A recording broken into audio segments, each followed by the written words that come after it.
அந்த பொருத்தங்களை நான் சொல்லவில்லை.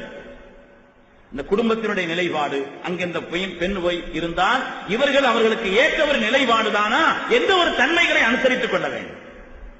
செல்லதாசவடத்திலே செய்யறதுனா பாத்திமத்து பின்த் கைஸ் ரலியல்லாஹு தஆலா அன்ஹா அவர்கள் வந்து கேட்கிறார்கள், நாயகமே என்னை 2 பேர் பெண் கேட்கிறார்கள், நான் யாரை நிக்காஹ் செய்யன்னு கேட்டாங்க. சாலிஹீன்கள் இடத்தில் ஆலோசனை கேட்க வேண்டும், நாம் இஸ்திகாரா செய்யணும். செல்லதாசவடத்தில் வந்து கேட்கிறார்கள், நாயகமே என்னை 2 பேர் பெண் கேட்கிறார்கள், ஒன்று அபூஜகம் இன்னொரு முஆவியா, 2 பேர் என்ன பெண் கேட்கிறாங்க, நான் யாரை நிக்காஹ் செய்யன்னு சொல்லி அதற்கு பாத்திமத்து பின்த் கைஸ் ரலியல்லாஹு அன்ஹா கண்மணி நாயகம் ஸல்லல்லாஹு அலைஹி வஸல்லம் வந்து கேட்கிறாங்க. ஸல்லல்லாஹு அலைஹி வஸல்லம் பதில் சொன்னாங்க, 2 பேரும் வேண்டாம்னாங்க. அம்மா அபூஜஹிமின் ஃபலா யதஉ அஸாஹு, அபூஜகம் இருக்கிறாரே குச்சியை கீழே வைக்க மாட்டார்.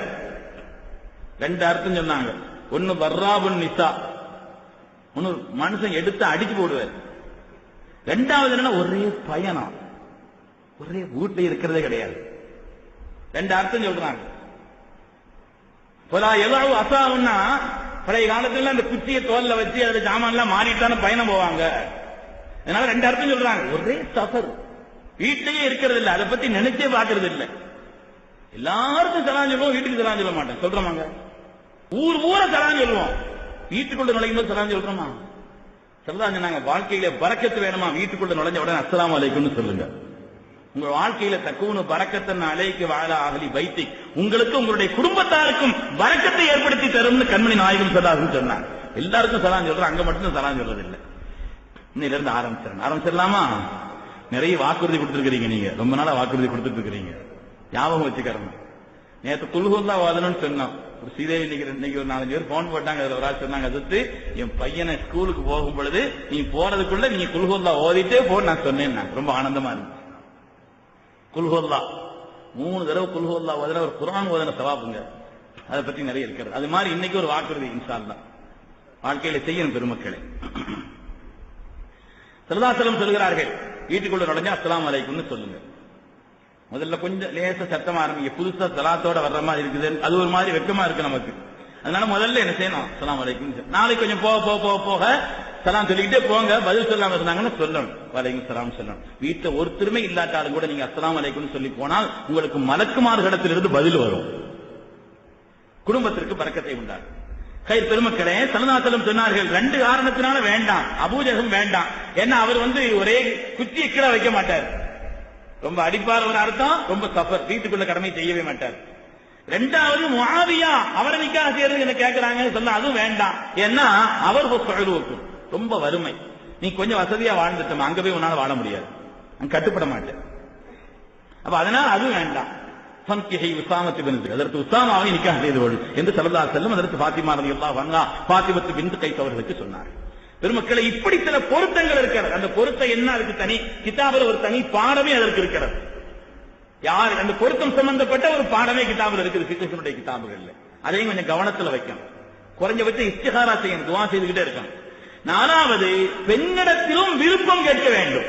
அங்க கேட்கறதே கிடையாது, உனக்கு என்ன தெரியும் சொல்றது இல்ல. சின்ன பிள்ளை, நம்ம பிள்ளை, நம்ம சொல்லு கேட்கற உள்ளதான் கூப்பிட்டு கேட்கணும். ஏமா இந்த இடத்துல உனக்கு ஒரு சம்பந்தம் பேசி அது முடிவாகிற நிலையில வருது, உனக்கு சம்மதம் தானா, சுன்னத் என்பதற்காக கேட்க வேண்டும்.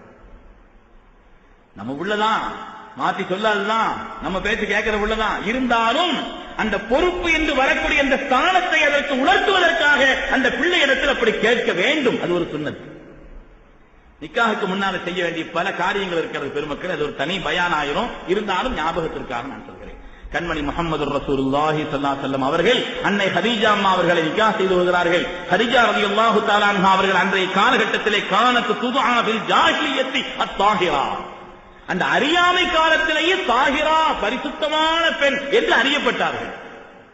ஹதீஜா நாயகி அப்படி பெயர் அன்றைய காலகட்டத்தில் இருந்தது, தாஹிரா பரிசுத்தமான பெண்.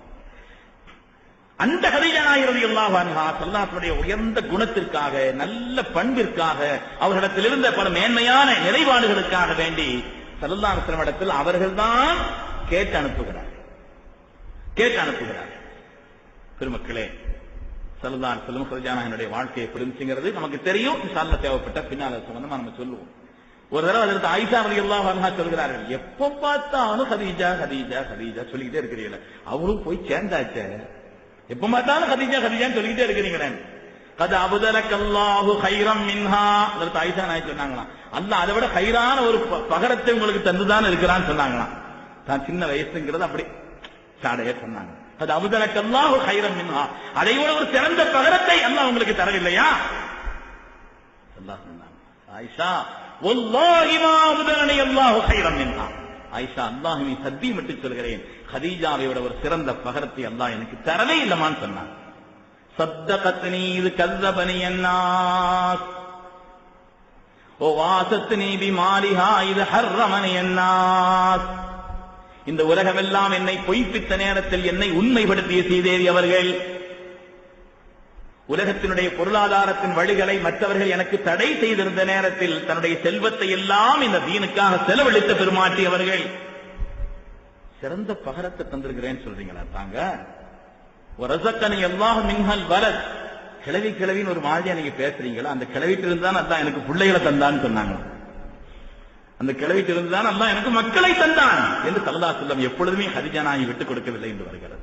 பெருமக்களே, எல்லா நிலையிலும் மேன்மையானவர்களாக அதற்கு ஹதீஜா அம்மா அவர்கள் இருந்தார்கள். அவங்களுடைய தனித்தன்மைகளை பற்றி இன்ஷா அல்லாஹ் பின்னால மனைவியர்கள் என்ற பாடம் ஒரு நாள் இருக்குது, பெண்களுக்கும் தனி பயான் இருக்கு, 2 நாள்ல ஏதாவது ஒன்று சொல்லிடுங்க. ஹதீஜா நாயகி ரலியல்லாஹு தஆலா அன்ஹா அவர்கள் வழியாக கண்மணி நாயகம் ஸல்லல்லாஹு அலைஹி வஸல்லம் 6 மக்களை பெற்றெடுத்தார்கள். 6 மக்களை ஸல்லல்லாஹு அலைஹி வஸல்லம் பெற்றெடுத்தார்கள். அவருடைய வாழ்க்கை தொடர்ந்து வருகிறது. இந்த நுபுவத் சம்பந்தமா நம்ம சொல்றோம்னு சொன்னோம். கண்மணி நாயகம் ஸல்லல்லாஹு அலைஹி வஸல்லம் அவர்களுக்கு 40வது வயதில் அவர்களுக்கு நபித்துவத்தினுடைய தொடக்கம். ஆனால் அதுக்கு முன்னால் அவர்களுக்கு நல்ல கனவுகள் வந்து கொண்டிருந்தது.